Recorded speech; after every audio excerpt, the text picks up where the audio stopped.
خلیفہ بن موسیٰ نے خبر دی، کہا میں غالب بن عبید اللہ کے ہاں آیا تو اس نے مجھے لکھوانا شروع کیا۔ مکحول نے مجھ سے حدیث بیان کی، اسی اسنا میں پیشاب نے اسے مجبور کیا تو وہ اٹھ گیا۔ میں نے جو اس کی کاپی دیکھی تو اس میں اس طرح تھا، مجھے ابان نے انس سے حدیث سنائی، ابان نے فلاں سے حدیث روایت کی، اس پر میں نے اسے چھوڑ دیا اور اٹھ کھڑا ہوا۔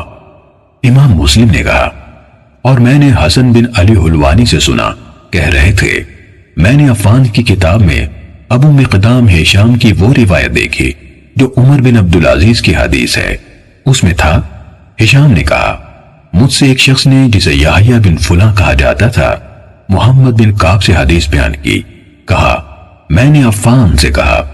اہل علم کہتے ہیں ہشام نے یہ حدیث محمد بن کعب سے سنی تھی تو وہ کہنے لگے وہ ہشام اسی حدیث کی وجہ سے فتنے میں پڑے۔ پہلے وہ کہا کرتے تھے مجھے یحییٰ نے محمد بن کعب سے روایت کی، بعد ازاں یہ دعویٰ کر دیا کہ انہوں نے یہ حدیث براہ راست محمد صلی اللہ علیہ وسلم سے سنی ہے۔ صحیح مسلم حدیث نمبر 41۔ مجھے محمد بن عبداللہ قوزاز نے حدیث سنائی، کہا میں نے عبداللہ بن عثمان بن جبلہ سے سنا، کہہ رہے تھے میں نے عبداللہ بن مبارک سے کہا یہ کون ہے جس سے آپ نے عبداللہ بن عمر رضی اللہ عنہما کی حدیث یعنی عید الفطر کا دن انعامات کا دن ہے روایت کی؟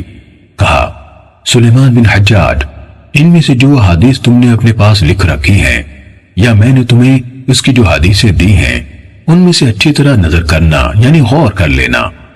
ابن قوزاز نے کہا میں نے وہب بن زمان سے سنا، وہ سفیان بن عبد الملک سے روایت کر رہے تھے، کہا عبداللہ یعنی ابن مبارک نے کہا میں نے ایک درہم کے برابر خون والی حدیث کے راوی روح بن غدیف کو دیکھا ہے، میں اس کے ساتھ ایک مجلس میں بیٹھا تو میں اپنے ساتھیوں سے شرم محسوس کر رہا تھا کہ وہ مجھے اس سے حدیث بیان کرنے کے ناپسندیدہ ہونے کے باوجود اس کے ساتھ بیٹھا دیکھیں، یعنی اس کی حدیث ناپسندیدگی کی وجہ سے اور اس کی روایت میں نامقبولی کی وجہ سے۔ صحیح مسلم حدیث نمبر 42۔ ابن قوزاز نے کہا میں نے وہب سے سنا، انہوں نے سفیان سے اور انہوں نے عبداللہ بن مبارک سے روایت کی، کہا بقیہ زبان کے سچے ہیں لیکن وہ ہر آنے جانے والے علم حدیث میں مہارت رکھنے والے اور نہ رکھنے والے ہر شخص سے حدیث لے لیتے ہیں۔ صحیح مسلم حدیث نمبر 43۔ قتیبہ بن سعید نے جریر سے، انہوں نے مغیرہ سے، انہوں نے شعبی سے روایت کی، کہا مجھے حارث اعور حمدانی نے حدیث سنائی اور وہ کذاب تھا۔ صحیح مسلم حدیث نمبر 44۔ ابو عامر عبداللہ بن برات اشعری ابو اسامہ مفضل بن مغیرہ سے روایت کی، کہا میں نے شعبی کو کہتے ہوئے سنا، مجھ سے حارث اعور نے روایت بیان کی اور یہ کہ وہ گواہی دیتے ہیں کہ وہ یعنی حارث جھوٹوں میں سے ایک تھا۔ صحیح مسلم حدیث نمبر 45۔ قتیبہ بن سعید سے جریر سے مغیرہ نے، انہوں نے ابراہیم سے روایت کی، کہا علقمہ نے کہا میں نے 2 سال میں قرآن پڑھا یعنی تدبر کرتے ہوئے ختم کیا، تو حارث نے کہا قرآن آسان ہے، وہی اس سے زیادہ مشکل ہے۔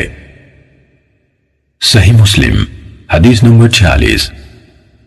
حجاج بن شاعر احمد بن یونس نے ابراہیم نخائی سے روایت کی کہ حارث اعور نے کہا میں نے قرآن 3 سال میں سیکھا اور وہی 2 سال میں، یا کہا وہی 3 سال میں اور قرآن 2 سال میں۔ صحیح مسلم حدیث نمبر 47۔ منصور اور مغیرہ نے ابراہیم سے روایت کی کہ حارث متہم راوی ہے۔ صحیح مسلم حدیث نمبر 48۔ حمزہ زیاد سے روایت ہے، کہا مرہ حمدانی نے حارث سے کوئی بات سنی تو اس سے کہا تم دروازے ہی پر بیٹھو، اندر نہ آؤ۔ پھر وہ گھر میں داخل ہوئے اور اپنی تلوار اٹھا لی تو حارث نے برا انجام محسوس کر لیا اور چل دیا۔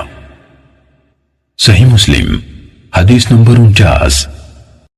عبداللہ بن عون سے روایت ہے، کہا ابراہیم نخعی نے ہم سے کہا تم لوگ مغیرہ بن سعید اور ابو عبد الرحیم سے بچ کر رہو، وہ کذاب ہیں۔ صحیح مسلم حدیث نمبر 50۔